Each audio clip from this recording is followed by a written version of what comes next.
مرد و زن بچے اور بچیاں بھی سبھی، مرد و زن بچے اور بچیاں بھی سبھی، علم حاصل کرو، علم حاصل کرو۔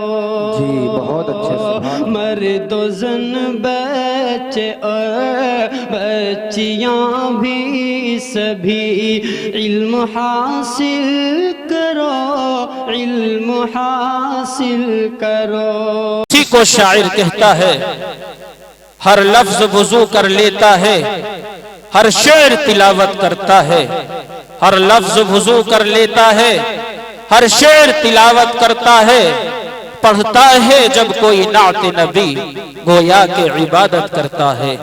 پروگرام کی کارروائی کو آگے بڑھاتے ہوئے بغیر کسی تاخیر و تمہید کے اس شعر کے ساتھ جانی مانی شخصیت حضرت مولانا مفتی تصور اسحاق برنی صاحب کو دعوت اسٹیج دوں گا کہ وہ آئیں اور اپنے مواعظ حسنہ سے ہم سب سامعین کو محظوظ فرمائیں۔ مجھ کو میری تاریخ نے یہ درس دیا ہے، مجھ کو میری تاریخ نے یہ درس دیا ہے، ہرگز کسی ظالم کا قصیدہ نہ کہوں گا۔ یہ ہاتھ قلم ہو کے زباں کاٹ دی جائے، یہ ہاتھ قلم ہو کے زباں کاٹ دی جائے، کچھ بھی ہو میں ظالم کو مسیحا نہ کہوں گا۔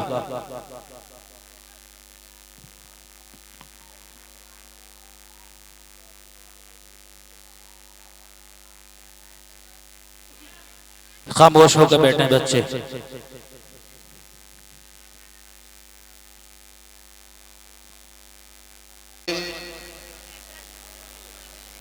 الحمد لله نحمده ونصلي ونسلم على رسوله الكريم أما بعد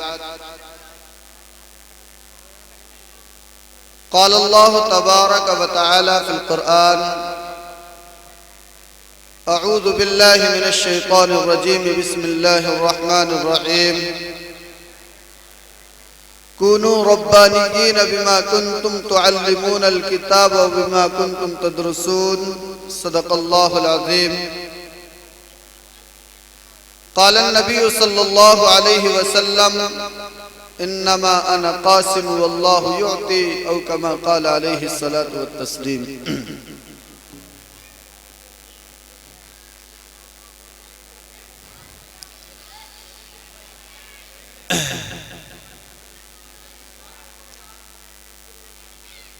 یہ دور اپنے ابراہیم کی تلاش میں ہے،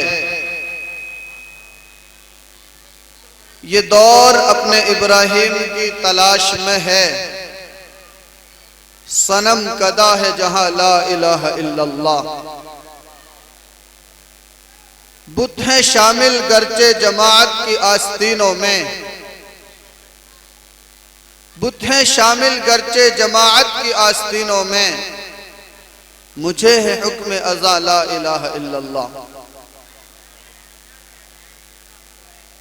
میرے محترم معزز بزرگوں اور دینی بھائیوں،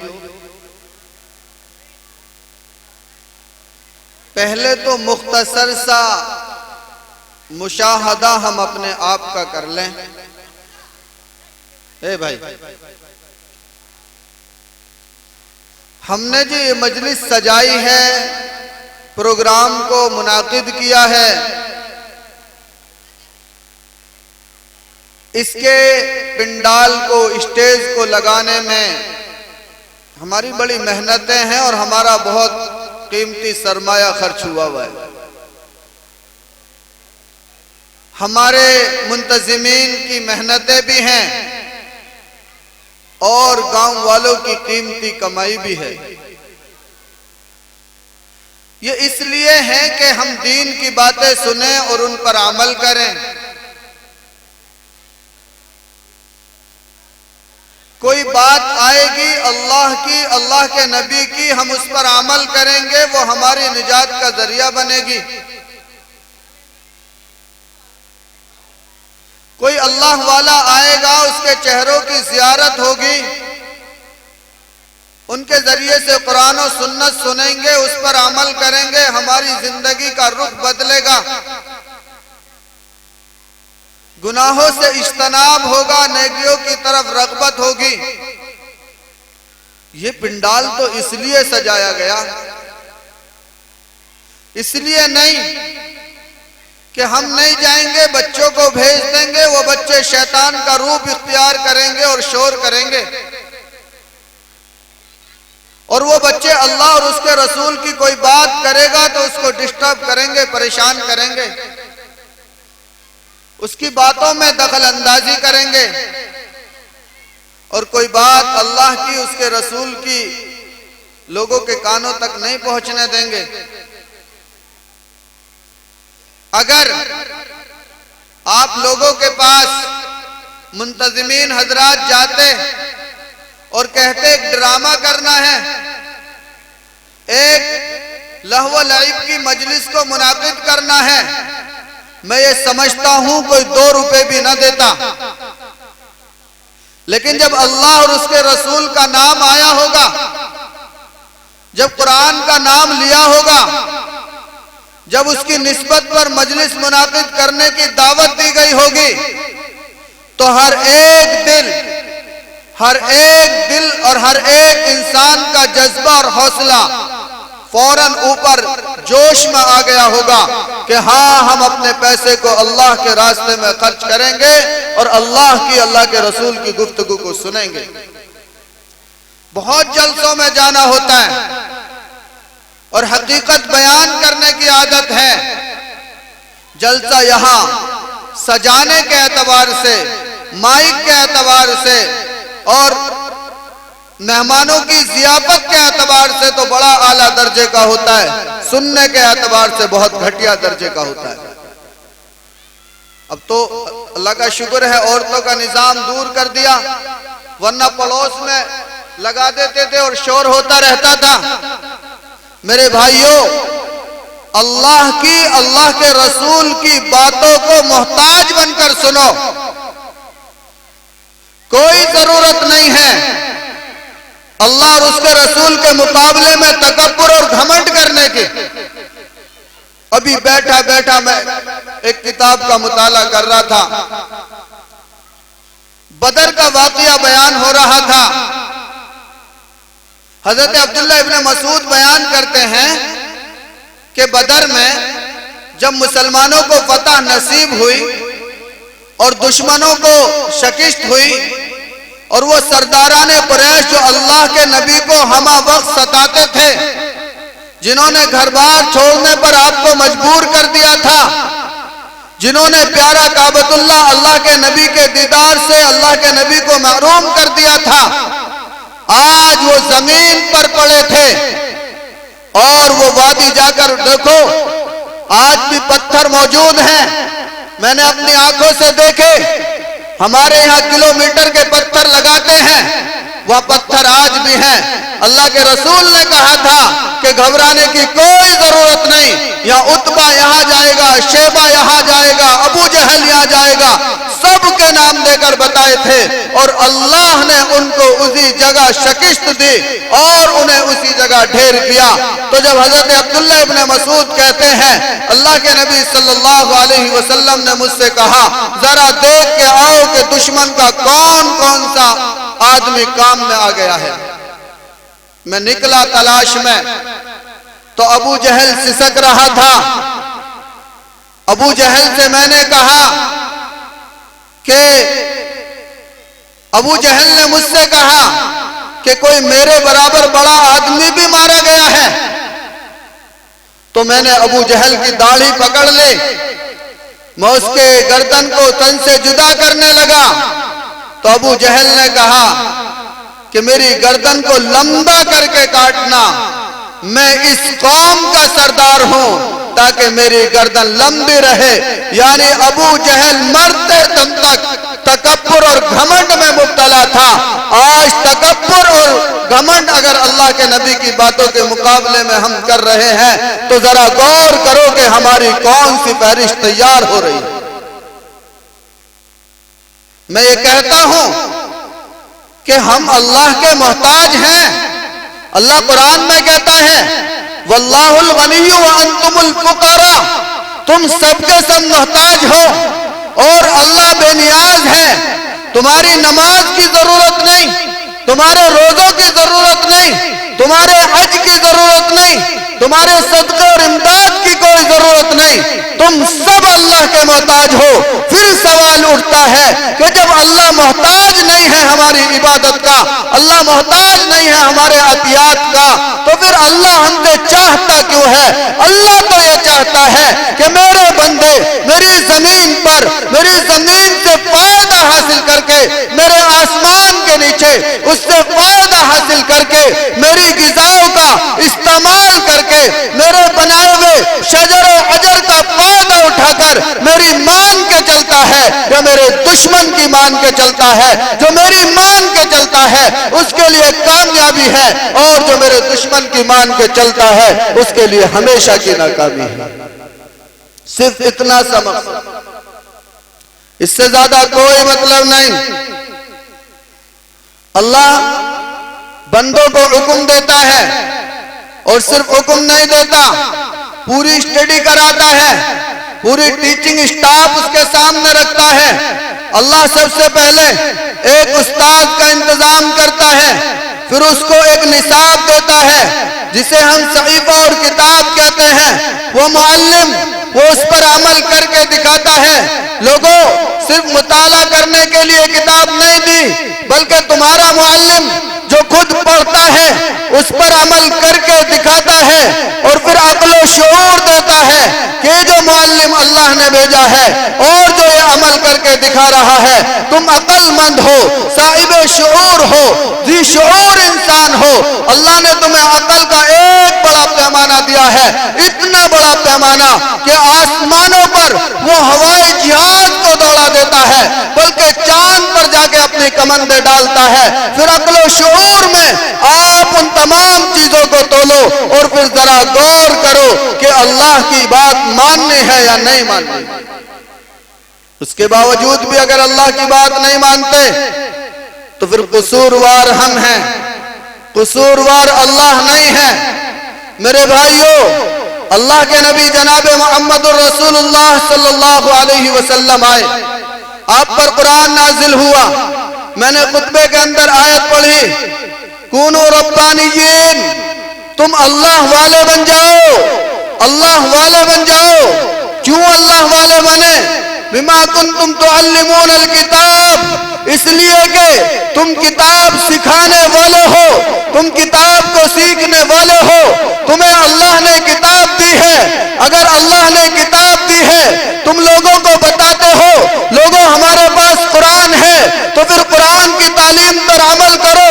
اگر قرآن کی تعلیم پر عمل کرتے ہو, اس کے باوجود بھی تم اللہ والے نہیں بنے, تو پھر تمہاری شکست اور ناکامی میں کوئی مذائقہ نہیں ہے. تمہیں اللہ کہتا ہے کونو ربانیین, تم اللہ والے بنو, اس لیے کہ تم کتاب کو سکھاتے ہو. میرا نبی کہتا ہے انما انا قاسم واللہ یعطی, اللہ جو مجھے عطا کرتا ہے میں اسے تقسیم کرتا ہوں. میرا اللہ مجھے طریقہ بتاتا ہے کہ کھانا کیسے ہے, میں لوگوں کو کھانا بتا کر کھانا کھا کر تقسیم کر دیتا ہوں. لوگوں طریقہ یہ ہے. میرا نبی میرا اللہ کہتا ہے کہ دیکھو تمہیں گھر میں اس انداز سے رہنا ہے, اللہ کے نبی اس پر عمل کر کے طریقہ تقسیم کر دیتے ہیں کہ تمہیں گھر میں کیسے رہنا ہے.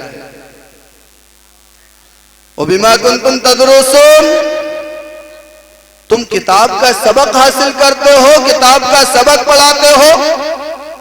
آج بڑے افسوس کی بات ہے, اللہ کہتا ہے کہ تم اللہ والے بنو, اس لیے کہ تمہارے پاس کتاب ہے. آج ذرا معائنہ کرو, پوری دنیا کا سروے کرو. مسلمان قوم وہ ہے جس کا رہبر پوری دنیا کا معلم ہے, جس کے پاس کتاب وہ ہے کہ دنیا کی کوئی کتاب اس کا مقابلہ نہیں کر سکتی, نہ اس کے اصول کا, نہ ضابطوں کا, نہ اس کے احکام کا, نہ اس کی آیات کا, نہ اس کی فضیلتوں کا, نہ اس کی برتری کا, نہ اس کی اہمیت کا, نہ اس کے سچے ہونے کا. دنیا کی کوئی کتاب مقابلہ نہیں کر سکتی. فضل کلام اللہ علی سائر الکلام کفضل اللہ علی خلقی، جیسا مخلوق پر اللہ کو فضیلت ہے، ٹھیک اسی طرح سے اس کتاب کو تمام کتابوں پر فضیلت ہے۔ اور رہبر کون ہے؟ جناب محمد الرسول اللہ صلی اللہ علیہ وسلم رہبر ہیں۔ عیسائیت سے پوچھو تو دنیا کا سب سے بہترین معلم جناب محمد الرسول اللہ، یہودیت سے پوچھو تو دنیا کا بہترین معلم محمد الرسول اللہ، یہاں تک کہ ہنود سے پوچھو تو دنیا کا بہترین معلم محمد الرسول اللہ۔ جب ہمارا معلم بالاتفاق سب سے اعلیٰ درجے کا انسان ہے تو پھر بتاؤ ہمارے پاس وہ تعلیم کیوں نہیں ہے، وہ طریقہ زندگی کیوں نہیں ہے، وہ تربیت کا نظام کیوں نہیں ہے؟ مجھے بتاؤ، کیا ہمارا کھانا اللہ کے رسول کے کھانے کے مطابق ہے؟ کیا ہم اللہ کے رسول کے امتی ہونے کے بعد اس کے باوجود ہمارا کھانا اللہ کے نبی کے طریقے پر ہے؟ کیا ہماری بول چال اللہ کے نبی کے طریقے پر ہے؟ کیا ہمارا والدین کے ساتھ سلوک اللہ کے نبی کے طریقے پر ہے؟ کیا ہماری بیاہ شادی اللہ کے نبی کے طریقے پر ہے؟ کیا ہماری موت زندگی اللہ کے نبی کے طریقے پر ہے؟ کیا ہمارے بازار کے معاملات اللہ کے نبی کے طریقے پر ہیں؟ وجہ کیا ہے؟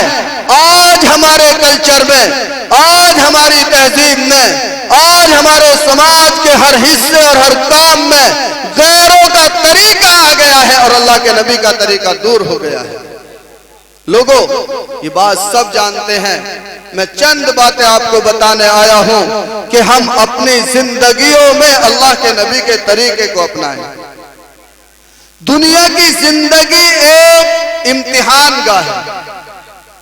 ہم سنتے ہیں جی دماغ کی نس پھٹ گئی، انتقال ہو گیا، کہتے ہیں جی اٹیک آیا، انتقال ہو گیا، کہا جی بخار چڑھا، انتقال ہو گیا۔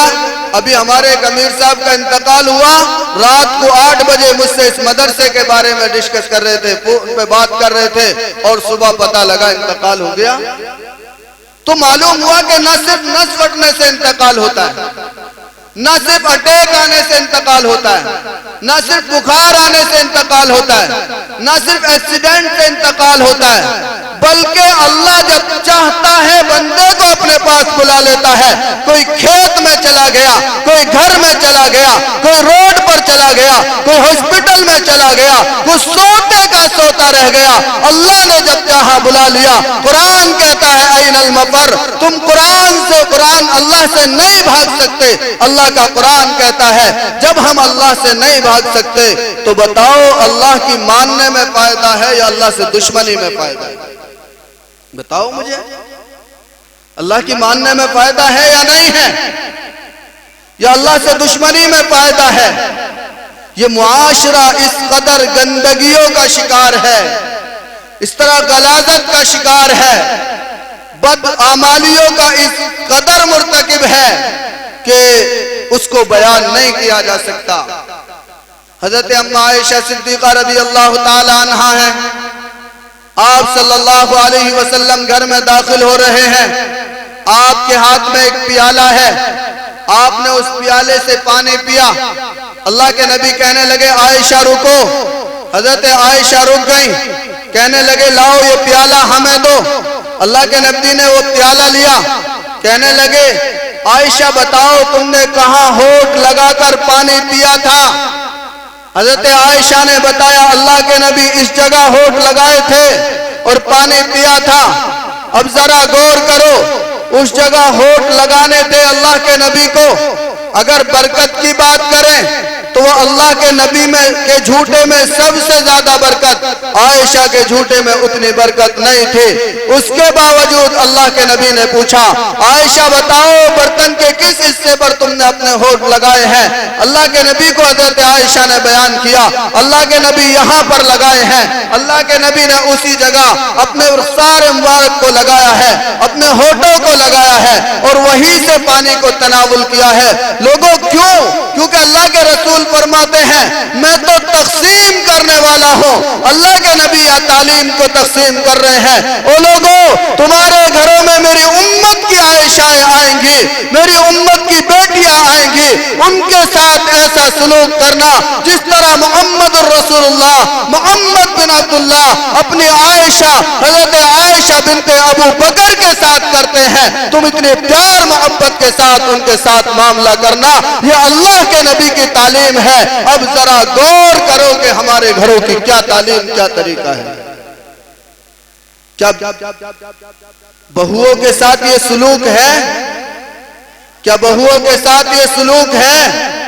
گھر میں بیٹیاں سوتی ہیں 10 بجے تک، ایک بہو صبح کو 4 بجے اٹھ جاتی ہے، شام کو رات کو 10 بجے بستر پر جاتی ہے، پورے گھر کا کام کاج اسی کی ذمہ داری، سارے گھر کی صفائی اسی کی ذمہ داری، اس کے باوجود اس کو نہ سیکھنے کے تانے، اس کے گھر والوں کے بارے میں غلط الفاظ کا استعمال، ہر چیز میں تان و تشنی، اس کے مال کی کمی کی شکایتیں اور اس کو سلیقہ نہ ہونے کی شکایتیں، جب وہ کھانا کھانے کے لیے بیٹھتی ہے ہمارے گھر کے بڑے سب کی کوتاہیوں پر نظر انداز کر دیتے ہیں، سب کی کوتاہیوں پر پانی پھیر دیتے ہیں، اس کی ہر بات کو، ہر خطا کو، ہر بھول کو یاد رکھتے ہیں، یہاں تک کہ اس کو ایک روٹی سکون کے ساتھ میسر نہیں ہے، پھر ہمارے گھروں کا سکون کیسے حاصل ہوگا؟ ہمارے یہاں بیٹیوں کو سمجھا جاتا ہے کہ یہ ہمارے فائدے کی چیز نہیں، اور بیٹوں کو بڑی محبت کے ساتھ رکھا جاتا ہے۔ اللہ کے نبی صلی اللہ علیہ وسلم کو ایک سفر درپیش ہے، اللہ کے نبی نے سب سے ملاقات کی، اللہ کے نبی نے فاطمہ الزہرا کے گھر جا کر ملاقات کی، کہنے لگے بیٹا تمہارے ابا جان کو ایک سفر درپیش ہے، تمہارے ابا جان ایک سفر پر جانا چاہتے ہیں، میں نے تمام ساتھیوں سے ملاقات کی، آپ کے گھر اس لیے آیا ہوں کہ فاطمہ تم جاتی اور اپنے ابا جان کو وہاں پہ نہ پاتی تو تمہارے دل میں ٹھیس پہنچتی کہ میرے ابو جان بغیر بتائے کہاں چلے گئے، تمہارے دل کو کوئی تکلیف نہ پہنچے، اس لیے میں آپ کو بتانے آیا ہوں کہ آپ کے ابا جان کو ایک سفر درپیش ہے۔ لوگوں یہ نبی کا طریقہ ہے، ہم اپنی بیٹیوں کے ساتھ کیا کر رہے ہیں؟ ایک دن میں نماز پڑھانے گیا تو وہاں پر رونے کی آواز آ رہی تھی مسجد کے برابر سے، میں نے کسی سے کہا ذرا جا کے دیکھو کیا مسئلہ ہے، کیا دقت ہے، کیا بیماری ہے، پریشانی ہے، کیا اچانک حادثہ کوئی پیش آ گیا ہے؟ تو میرے ساتھی کہنے لگے کوئی جانے کی ضرورت نہیں ہے، یہ جوان بچیاں ہیں، ان کا بوڑھا باپ ہے، ان کو جب جی چاہتا ہے لاٹھیوں سے مارتا ہے اور کہتا ہے کمبخت ہو تم۔ اللہ کے نبی صلی اللہ علیہ وسلم کو 4 بیٹیاں دی گئی، اللہ کے نبی نے فرمایا اپنے وصال کے وقت کہ مجھ سے سب سے پہلے وہ ملے گا آ کر جو سب سے زیادہ میرا محبوب ہے۔ ساری دنیا جانتی ہے اللہ کے نبی صلی اللہ علیہ وسلم کا 11 ہجری ربیع الاول میں وصال ہوا ہے، حضرت فاطمہ الزہرا کا 3 رمضان 11 ہجری میں انتقال ہوا ہے، سب سے پہلے اللہ کے نبی کے گھر سے وہ جدا ہوئی۔ یہ ہوتی ہے بیٹیوں کی محبت۔ ہمارا طریقہ کیا ہے؟ اللہ کے رسول صلی اللہ علیہ وسلم انصاف کی دلیل دیتے رہے، ہم بیٹوں کے ساتھ کیا معاملہ کرتے ہیں؟ ایک بیٹا جو ہمارے بات مان لیتا ہے ہم اس کے ساتھ انصاف سے بھی آگے بڑھ جاتے ہیں، اور جو کسی طرح سے کمزور ہے، معیشت میں کمزور ہو، کام کاج میں کمزور ہو، طاقت میں کمزور ہو، بات نہ مان سکتا ہو، کوئی اس کی کمزوری ہو، ہم اس کو پسے پشت ڈال دیتے ہیں، اپنا سارا اثاثہ ماں باپ نکال کر کبھی کبھی بچے کے حوالے کر دیتے ہیں، اور ایک بڑا بچہ یا کمزور بچہ اپنے بچوں کو لے کر علیحدہ ہو جاتا ہے، گھر بار میں ساری چیزیں ہیں، کوئی باپ اس سے نہیں پوچھتا کہ تیرے بچے کیسے کھانا کھا رہے ہیں، تیرے بچوں کو کپڑے کیسے میسر ہو رہے ہیں، تیرے بچے بھوکے ہیں یا سیراب ہو چکے ہیں، کوئی نہیں پوچھتا۔ اللہ کے رسول صلی اللہ علیہ وسلم فرما گئے کہ اگر تمہاری کوئی قوم بھی دشمن ہو اس کے سلسلے میں بھی نا انصافی نہ کرو، بلکہ قرآن کہتا ہے وَلَا يَجْرِمَنَّكُمْ شَنْآنُ قَوْمٍ عَلَىٰ أَلَّا تَعْدِلُوا اعْدِلُوا هُوَ أَقْرَبُ لِلتَّقْوَىٰ۔ کسی قوم کی دشمنی تمہیں اس بات پر آمادہ نہ کرے کہ تم اس کے سلسلے میں انصاف کا دامن چھوڑ دو، تم انصاف سے کام دو، یہ تقوی کے زیادہ قریب ہے جہاں بیٹوں کے ساتھ ناانصافی ہو رہی ہے۔ اعدلوا بین ابنائکم، اعدلوا بین ابنائکم، اپنے بچوں کے درمیان عدل سے کام لو، انصاف سے کام لو۔ ہمارے گھروں میں یہ نہیں ہو رہا، بہت ساری شکایتیں آتی ہیں، بچوں کو جدا تو کر دیا۔ لوگوں ایک بات اور سنتے چلے جاؤ، ہم بچے والدین کا حقوق بھی ادا نہیں کر رہے۔ قرآن کہتا ہے وَلَا تَقُلْ لَهُمَا اُفٍّ، تم ان کو اف تک مت کہنا۔ اور ہم تھوڑے سے جوان ہوئے، کمانا شروع کیا، باپ بوڑھا ہو چکا ہے، کمزور ہو چکا ہے، اب اس کے طاقت نہیں ہے ہاتھوں میں کمانے کی، ہم نے اپنا راستہ الگ اختیار کیا، باپ سسک رہا ہے، ماں سسکیاں لے رہی ہے، اور ہم اپنے مزے میں الگ ہو چکے ہیں۔ او لوگوں، اللہ کے رسول صلی اللہ علیہ وسلم ارشاد فرماتے ہیں کہ تمہارا مال تمہارے باپ کا مال ہے، مالک علی ابی کا، تمہارا مال تمہارے باپ کا ہے، تم گن گن کر اس پر گنتیاں چڑھاتے رہتے ہو، اب 1000 لے لیے، اب 2000 ہو گئے، اب 4000 ہو گئے۔ تمہیں باپ کی خدمت کرنا ہے، ماں کی خدمت کرنا ہے، اور اگر وہ آپ کو کچھ کہیں تو ان کو بدلے میں اف تک بھی نہیں کہنا ہے۔ مطلب یہ ہے کہ آپ کی زبان پر کوئی لفظ ایسا نہیں آنا چاہیے جس سے آپ کے باپ کا دل دکھے یا آپ کی ماں کا دل دکھے۔ اور نوجوان ساتھیوں، ماں باپ تو ہماری عظمت کا نشان ہے، ماں باپ تو ہماری بلندی کا نشان ہے، ماں باپ تو ہمارا مستقبل ہے، ماں باپ تو ہمارا صاحبان ہے، ماں باپ تو ہماری حفاظت کا سامان ہے۔ بچہ گھر سے نکلتا ہے، ماں صدقہ نکالتی ہے، جب تک واپس نہیں آتا بہت ساری مائیں ایسی ہیں وہ اپنے مسلح پر بیٹھ کر بچے کی حفاظت کی دعا کرتی ہے، اچانک آہٹ ہوتی ہے، ماں دروازے پر جاتی ہے، دیکھتی ہے میرا بچہ آ گیا۔ ابھی کچھ دن پہلے کی بات ہے، ایک بچے کا انتقال ہوا، تو جس دن اس کا انتقال ہوا لوگوں کو نہیں پتا کہ انتقال ہونے والا ہے، ماں کو پتا نہ کیا لگا، مجھے بتایا گیا کہ وہ کام سے لیٹ آتا تھا، اس کے باوجود ماں گھر چھوڑ کر کم از کم آدھا کلومیٹر تک بار بار چکر لگا رہی تھی، معلوم نہیں میرا بچہ کب آئے گا، معلوم نہیں میرا بچہ کب آئے گا۔ اچانک اس کو اطلاع ملتی ہے تیرے بچے کا ایکسیڈنٹ میں انتقال ہو گیا۔ یہ ہے ماں کی محبت ہے، اور ماں کو ہم چھوڑ دیتے ہیں۔ یہ تو مسلمانوں میں پھر بھی اللہ کا احسان ہے کہ ان کے یہاں اولڈ ایج ہوم میں ان کے ماں باپ نہیں ہیں، لیکن گھروں میں ماں باپ کو ستایا جا رہا ہے، پریشان کیا جا رہا ہے۔ لوگوں، ہمارے پاس مال ہے، ہماری ماں پریشان رہے، ہم سے زیادہ کمبخت کوئی نہیں ہو سکتا۔ ذرا اس سے پوچھو جس کے بچپنے میں اس کے ماں باپ کا سایہ اس کے سروں سے اٹھ گیا ہے، ذرا اس سے پوچھو اللہ نے یہ دولت دی ہے۔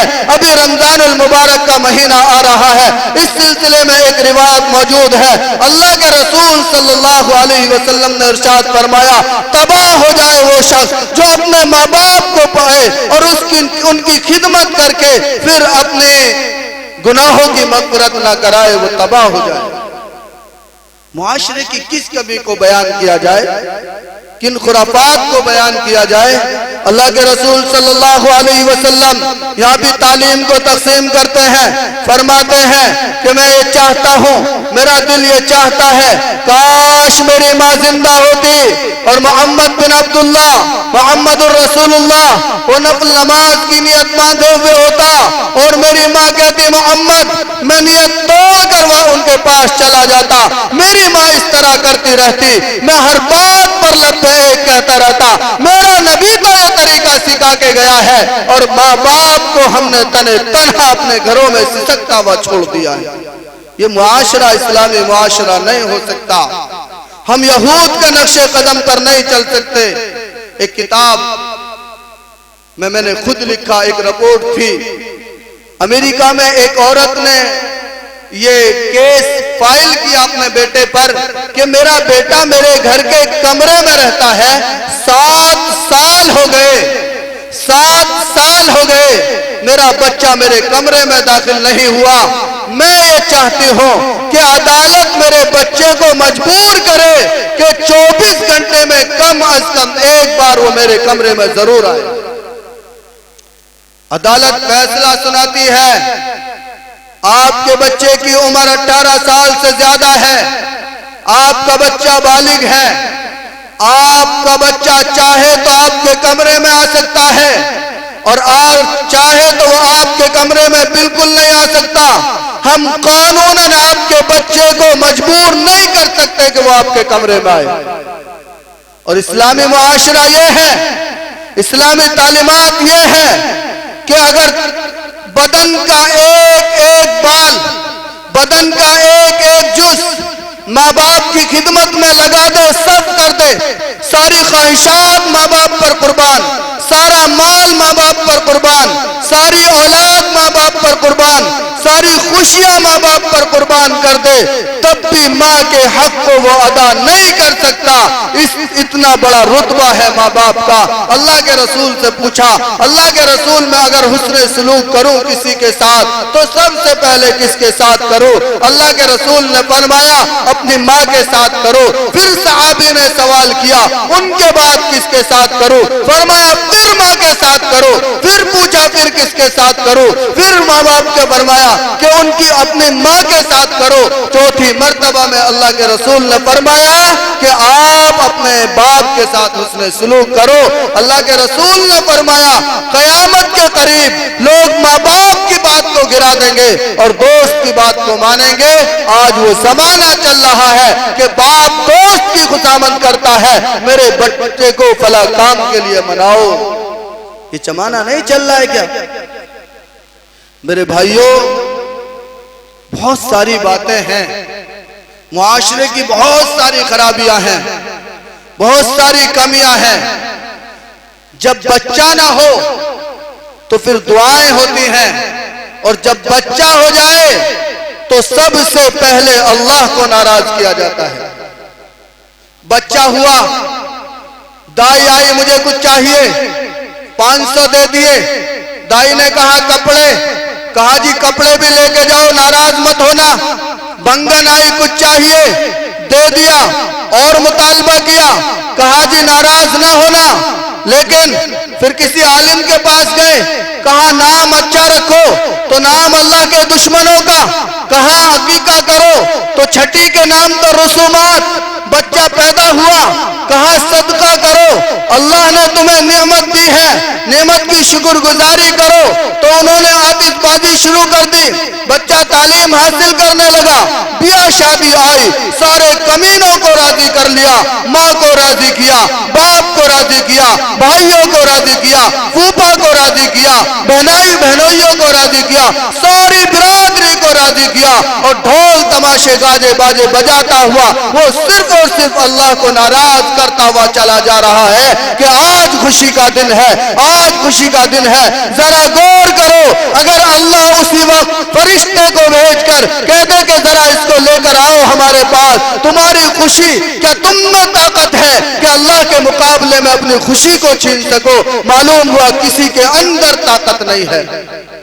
ہزاروں لوگ ہیں ایسے کہ دولہا بننے اور اللہ کو پیارے ہو گئے. ذرا اللہ سے ڈرو. کونوا ربانیین، اللہ والے بنو. بما کنتم تعلمون الکتاب وبما کنتم تدرسون. تم تو تعلیم حاصل کرنے والے لوگ ہو، تم تو کتاب کو سیکھنے اور سکھانے والے لوگ ہو، تم تو قرآن کو درس و تدریس میں لانے والے لوگ ہو. تم تو اللہ والے بنو.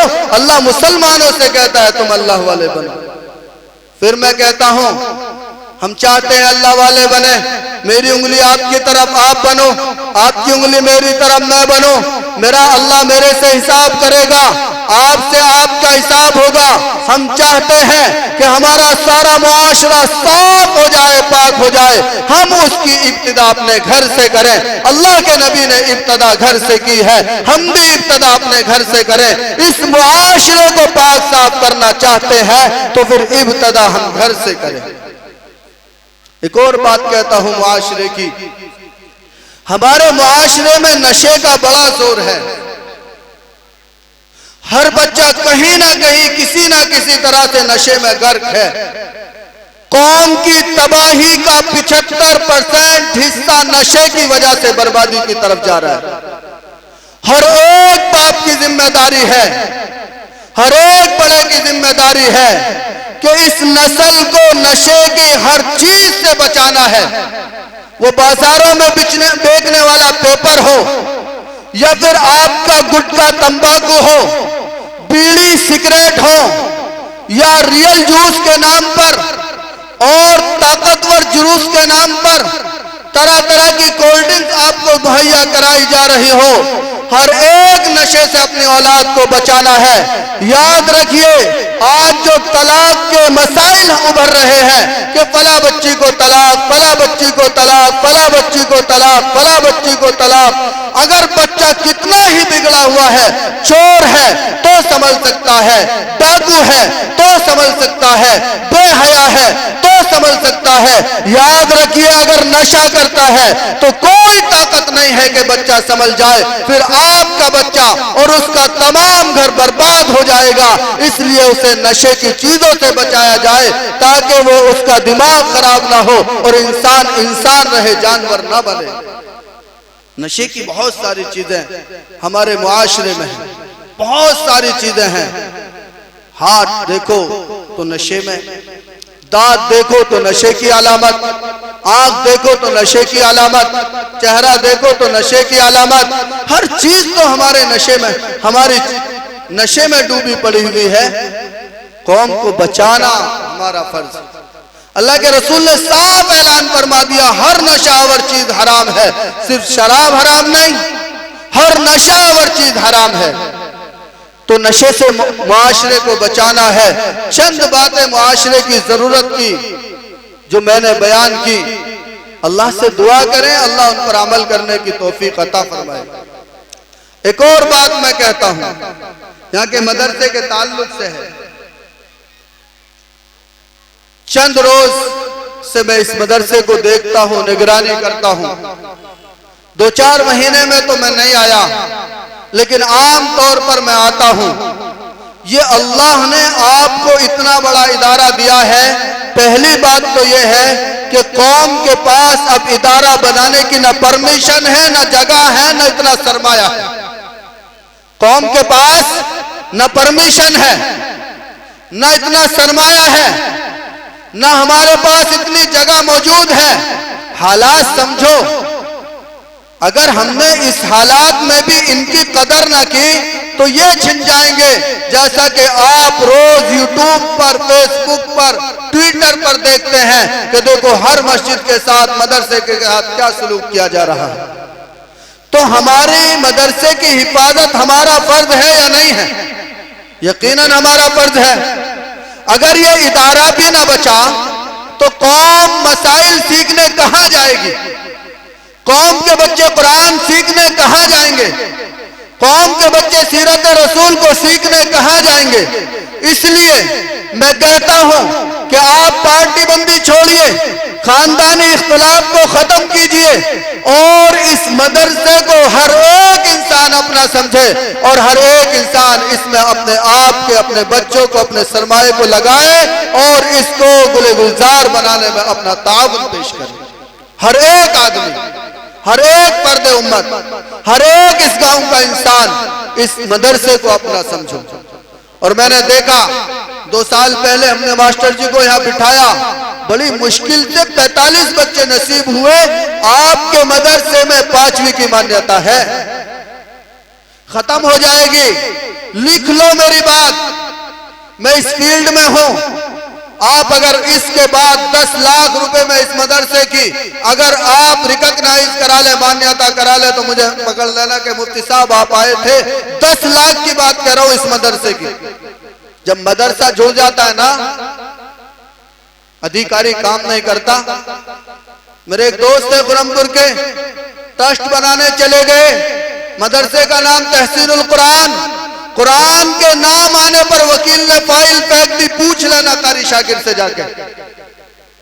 انہوں نے فون کیا، جاننے والا وکیل تھا تب یہ رویہ تھا، نہ جاننے والا ہوتا تو کیا رویہ ہوتا۔ میں نے کہا ایک کام کرو، ٹرسٹ کا نام دوسرا کرو اور دوسری جگہ سے رجسٹرڈ کراؤ۔ تو آپ مانیتا کھونا چاہتے ہیں؟ آج آپ کے بچے کے پاس، آپ کے گاؤں میں فری میں آپ کے بچے پڑھ رہے ہیں، آپ بچے نہیں دیتے، اور پھر یہ شکایتیں ہیں۔ قاری حسین میں آج کہہ کے جا رہا ہوں ان لوگوں سے، ہم یہ کہتے ہیں قاری صاحب لاؤ بچے لاؤ، قرآن کھانے کے لیے، قرآن کھانے کے لیے، قرآن کھانے کے لیے۔ باپ آپ کا مرے بچے قرآن یہ پڑھیں؟ یہ قرآن سیکھنے آئے ہیں یا تمہارے باپ کی مغفرت کرانے آئے ہیں؟ یہ آپ اپنے سورہ فاتحہ پڑھو، سورہ یاسین پڑھو، اپنے دعاؤں میں صدقوں میں اپنے ماں باپ کو یاد رکھو۔ 7 سال سے میرے مدرسے میں کوئی ایک سنگل طالب علم کسی بھی بڑے سے بڑے آدمی کے اور چھوٹے سے چھوٹے آدمی کے یہاں پڑھنے نہیں گیا۔ جس کو بھی پڑھوانا ہے، جب بچے فارغ ہو جائیں گے اپنی نگرانی میں پڑھائیں گے، تمہارے لیے دعا کرا دیں گے۔ پھر قاری حسین کہیں گے بچہ نہیں دے رہے کہ خالی وقت میں کسی کو دے دیا، نو فلاں کو تو دے دیا، یہی دے دے گا چندہ۔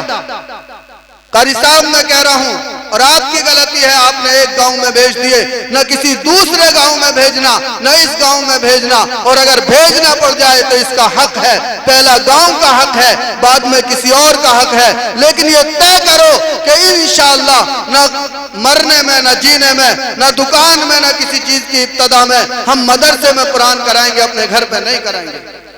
اور میں کہتا ہوں ڈنکے کی چوٹ سچائی کے ساتھ، کوئی مائی کا لال ذمہ دار محتمم یہ کہتا ہو کہ میرے بچے تمہارے یہاں جا کر صحیح صحیح قرآن پڑھتے ہیں، ہمارا کان پکڑ لینا۔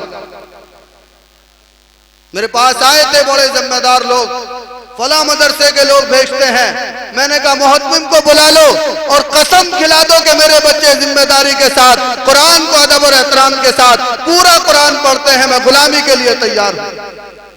یہ ہماری ڈنڈی کے سامنے تو پڑھتے نہیں، تمہارے گھروں پہ جا کے پڑھیں گے یہ تو قرآن کی بیعت بھی کروانے میں ہم برابر کے شریک ہیں۔ اس لیے جولی والوں، اس مدرسے کا ادب کرو، احترام کرو، اس کی مانیتا کو بچاؤ، اس سے فائدہ حاصل کرو۔ آپ کے پاس پرائیویٹ 5ویں کا کوئی اسکول مجھے نظر نہیں آتا، میری نالج میں نہیں ہے، کم از کم ایک غریب کا بچہ یہاں سے 5ویں کر جائے گا، بغیر پیسوں کے کر جائے گا۔ آپ کو یہ بات سمجھ نہیں آتی؟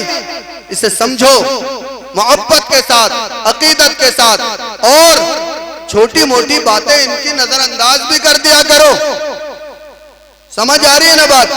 اور میں ذمہ داروں سے کہتا ہوں، یہ ہمارے 2 لوگ ہیں، ایک تیسرے ماسٹر جی ہیں، میں یہ کہتا ہوں بھائی آپ بھی انصاف کے ساتھ ہر گاؤں کے ہر انسان کو برابری کا درجہ دو اور برابر اس کا احترام کرو، برابر مانو۔ تمہارے لیے سب برابر ہیں، تمہارے لیے سارے بچے برابر ہیں، کوئی اپنی طرف سے کمی نہ کرو۔ خطائیں انسان سے سب سے ہوتی ہیں، نہ میں خطا سے ورا ہوں، نہ آپ خطا سے ورا ہیں، آپ سے بھی خطائیں ہو سکتی ہیں، میرے سے بھی ہو سکتی ہے، لیکن جب خطائیں ہو جائیں تو پھر ان خطاؤں سے رجوع کر لیا جائے۔ کلکم خطاؤن وخیر الخطائین توابون، بہترین خطا کار وہ ہے جو توبہ کر لے۔ تو کرو گے نا مدرسے کا تعاون؟ آپ کا بچہ 50 روپے خرچ کرتا ہے، آپ 10 روپے مدرسے میں روزانہ دے دو، 300 روپے ہوتے ہیں، 100 پریواروں سے 30,000 ہوتے ہیں، اور ابھی منیمم خرچہ 30,000 روپے کا، اتنا ہی ہے، زیادہ نہیں ہے۔ اور ایک بات اور کہہ رہا ہوں بھائی، ذمہ داروں کی ان کے پڑھانے والوں کی تنخواہوں پر کام کرو بھائی، بہت برا حال ہے۔ مہنگائی کے عالم میں یہ لوگ آپ کے بچے کو قرآن پڑھا رہے ہیں، آج تک کہیں بھی کبھی بھی کوئی یہ ثبوت پیش نہیں کر سکتا کہ میں نے تنخواہ بڑھانے پہ کسی کا اعتراض کیا ہے، بلکہ کہتا ہوں میرے ایک استاد ہیں، انہوں نے کہا میرے مدرس کی خرچہ کم پڑتا ہے، میں نے کہا پڑھاتا کچھ بھی ہو انشاءاللہ اگلے مہینے سے تنخواہ بڑھاؤ، کچھ بھی پڑھاتا ہو تنخواہ بڑھاؤ، چھوٹا قاعدہ پڑھاتا کوئی بات نہیں، تنخواہ بڑھاؤ اس آدمی کی، اللہ اس کے نصیب کا بھی دے گا۔ تو آپ لوگ ان لوگوں کی تنخواہوں پہ بھی کام کرو، ہدیہ تحفوں میں بھی انہیں یاد رکھا کرو۔ میرا وقت متعین جو تھا وہ پورا ہو گیا۔ وآخر دعوانا الحمدللہ۔